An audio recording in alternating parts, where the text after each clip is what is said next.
All right, so just like we talked about yesterday, if you are not here or if you were late, keep in mind that you do need to respond to the do now, the connection, and the exit ticket. And you should be doing that if you are not in class, then in the comment section on Google Classroom for that assignment. So that way you're still getting your participation points, as well as you are prepared for class points. If you have not read over these slides, please be sure to do so. So, we are talking about something being proportionate today.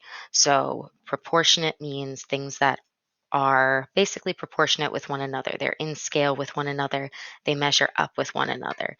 So, as you can see, the picture on the left is proportionate.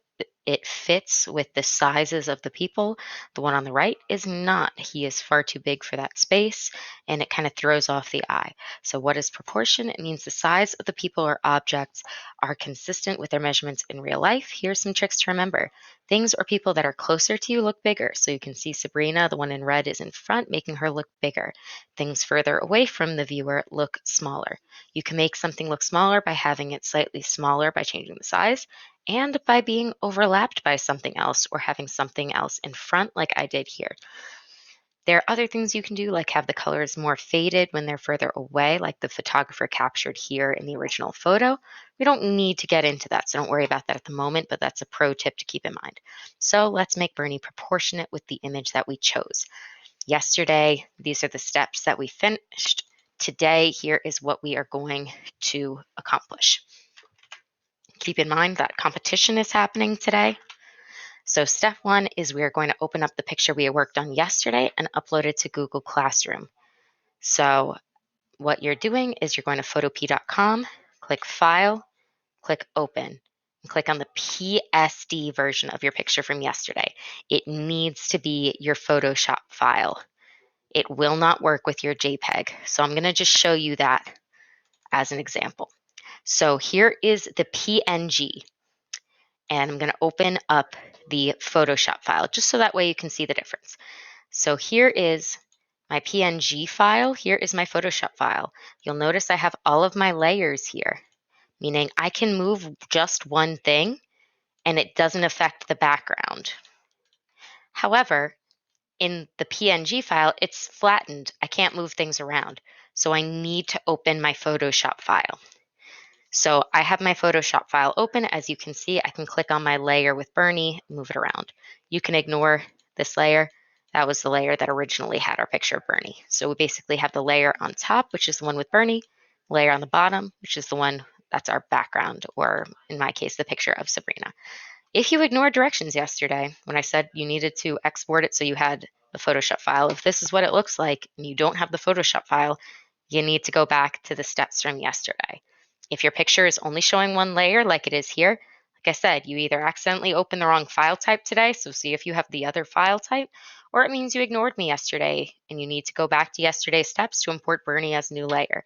You can't move him if he's part of the same layer as your background. Here's a link to yesterday's slides. So step two, what we need to do is change the size or proportion of Bernie.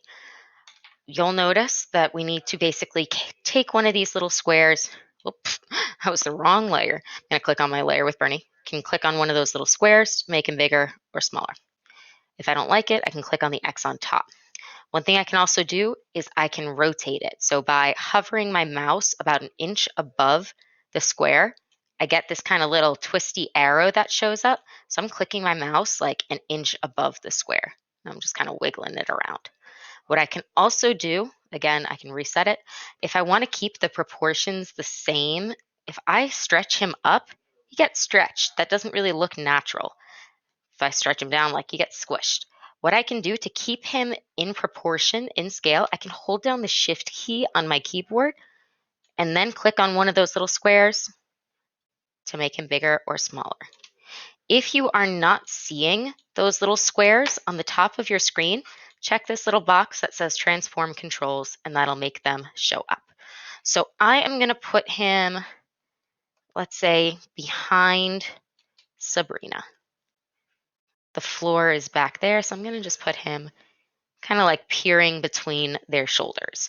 But like, as you can see, right now the proportions are kind of wonky because he's in front but I want her to be in front. Otherwise, I need to make him much bigger because I want him in the back.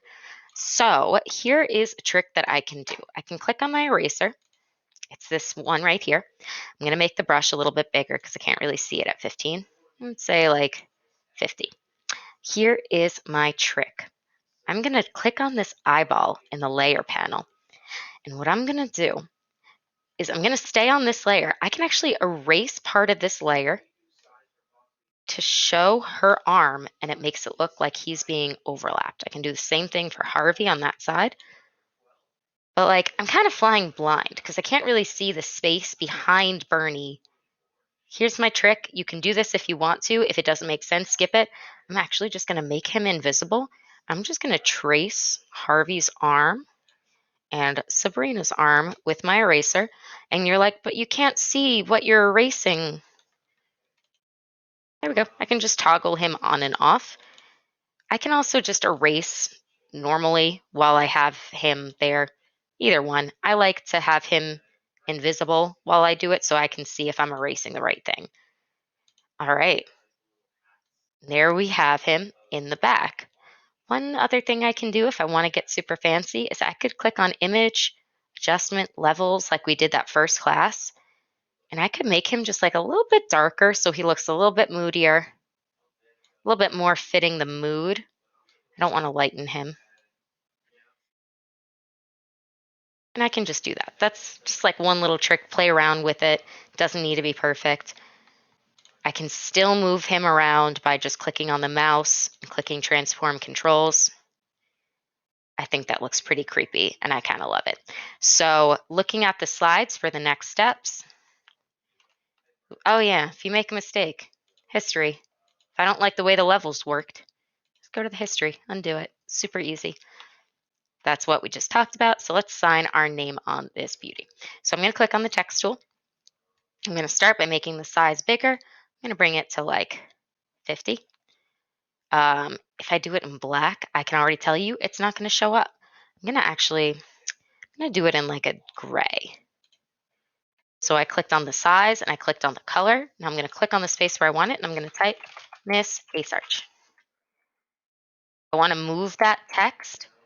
Just like I did with the rotate, I need to basically hover my mouse like an inch away from the text or like anywhere else on the page. And I can just drag that over. That looks pretty cool. I can also, as an option, because the signing my name is not an option, but adding the text on top is an option. So one thing I'm going to do is I'm going to actually make a rectangle on the top to put some text. So I clicked on that rectangle tool we used from the gradient. I'm making a rectangle on the top. I'm going to click fill, click white. I'm going to click text and make it black. I can also change the font. I like that for right now. And let's click where I want it and start typing. Oops, I'll move it down a little bit. My text box got a little high up. There we go.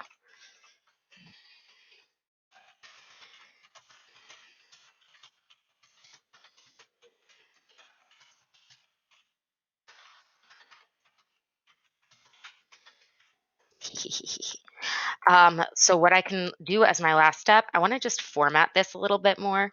I'm going to hover over my mouse and select it. I'm going to just make it a little bit smaller. And then I'm going to center align it. So up here, I can do left align, center align, right align. I think it looks kind of cool in the center. And then I can click out of it. Okay, I kind of love that. Oh no, accidentally undid. All right, so that followed all of my steps. I'm going to click File.